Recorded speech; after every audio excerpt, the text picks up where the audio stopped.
Against Costa Rica by 4-2. The Germans are out. Japan win the group, Spain second, Germany out in third. I think it's time to call in Detective Peter Walton to try and sort out what's gone on here.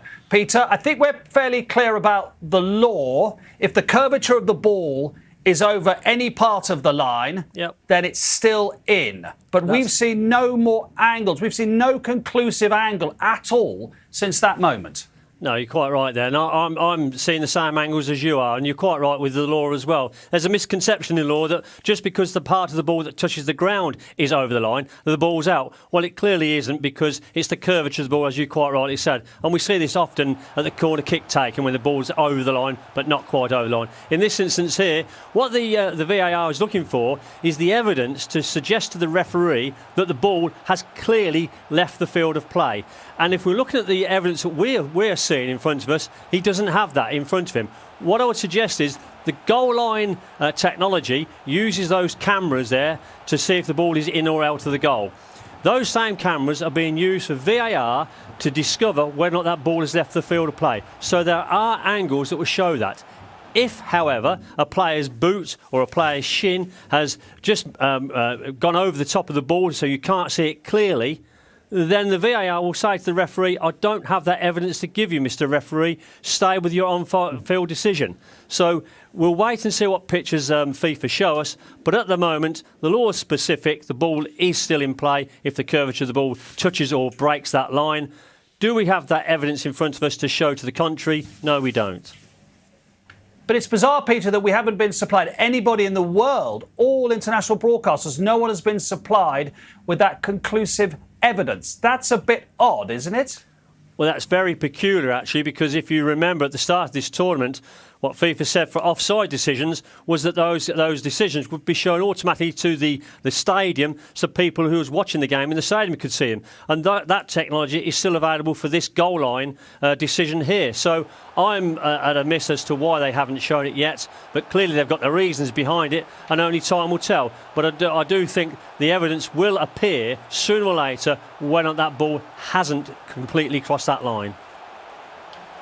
Mark, we're getting close to an hour since the incident. There's the longer they don't come up with a picture. See that last bit there, that would tell me that ball's out of play. Yeah. I mean, everybody at home looking at that, understandably, would interpret that as out of play. The longer they don't produce a picture which shows conclusively that it's not going out of play, you're thinking there's something untoward going on. And that it has to be. There's 80 million Germans right now going mad, waiting for a picture that shows that ball didn't go out of play. I think every television studio, every pundit, every person that does your job is waiting for the picture. Why, nearly an hour later, are they not producing one? Look, I don't believe in conspiracies. I just believe that in this tournament, they've just not demonstrated it. That high cam that's actually on the line does tend to suggest that there might be some of the ball over the line. But I'm struggling with it. From that very first offside goal disallowed, Ecuador v Qatar, game one, I've struggled a little bit with it and found it uncomfortable that we're not being given the correct angles and the correct camera, because it just doesn't feel right. Well, I mean, we're here live at the game. The first thing I said was, it's gone out. It was in front of us. Yeah. Our angle. Just right down. We had a great angle. It's the first thing I said. So, you know. But why would you? If you're FIFA, knowing it's Germany, it's not a small footballing nation, why would you create confusion and theories coming out on that shouldn't be going on? I don't think that's happening. I think we just try to choose words very carefully. Yes. But why would you not want to clear that up immediately? No, I agree. The reason I'm a little bit relaxed is because Germany are the ones that are suffering, and we've suffered quite a lot at the hands of Germany over the years. So I'm thinking it's giving them another goal to complain about, apart from Jeff Hurst. That's what I'm thinking at times. But you would, I mean, in all seriousness, you would. If you're Germany, you'd want to see the evidence. If the evidence is provided, and the evidence shows that it was in, then you could go okay. But until, you would understandably, you'd want to see the evidence. Yeah, but the reality is you've got 3 games in a group game to be through. Yeah. Germany lost their first game against Japan. They had chances against Spain to win. You never want to put yourself in a position where something like that, even though you do the job on the day, keeps you out. So Germany should have done more in the group games they've had. They've made a right mess of the group, haven't they, by obviously starting off with where they were at. I'm stunned at Spain. I mean, I can't believe that in that second half there, but well done to Japan. And you're stunned at Spain, who were excellent in the first half. Then Japan went forward to the back and really changed it. But the equaliser, actually, for all the controversy about the winner, the goalkeeper's had a nightmare. The big decision for Spain in the next game is whether they stick with their goalkeeper, because Simon, to be honest with you, he's not filled me with confidence. He's the one part of the team that looks like a real weak point, and I have to say that it starts off badly. I think we know they play out from the back, we know they take chances, we want them to continue to do this. It's how Spain have operated for years, so we're not trying to change that. But once this shot comes in, I mean... It's the guy on the left-hand side. This guy, who was that? I don't think it's a mess of it. Yeah, but they do that, Graham, don't they? They do that. They do that. that. But he's got to save that. I mean, straight through him, Gary, hasn't he? Yeah, it's no good that. I mean, you've got Raya on the bench. You've got Sanchez. De Gea's still at home, and I know that he's not been brilliant these last few years, but I can't think that he would have let that in. I mean, that's a real bad one. That in a knockout game. Solid hands to it. Yeah, in a knockout game, that's fatal for you. Morocco against Spain, Japan against Croatia. That's how it looks in the last 16. What an evening. Germany won't. Right, that's enough gloating. I think it's called Schadenfreude. Yes. Yeah. No, listen, it's shaping up to be a great World Cup. I think it's been fantastic so far.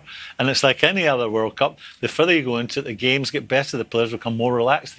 Generally the big teams turn up when it really matters. But I was thinking of Germany when I started that sentence.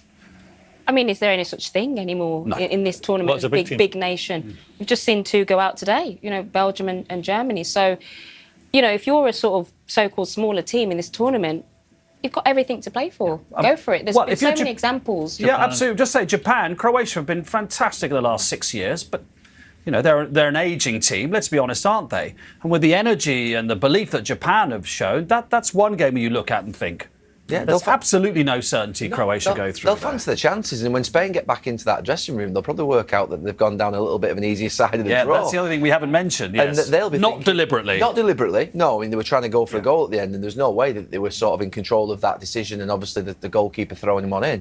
But Spain will get back in there and think they've got a better chance of progressing to the semi-finals now than they actually did do before.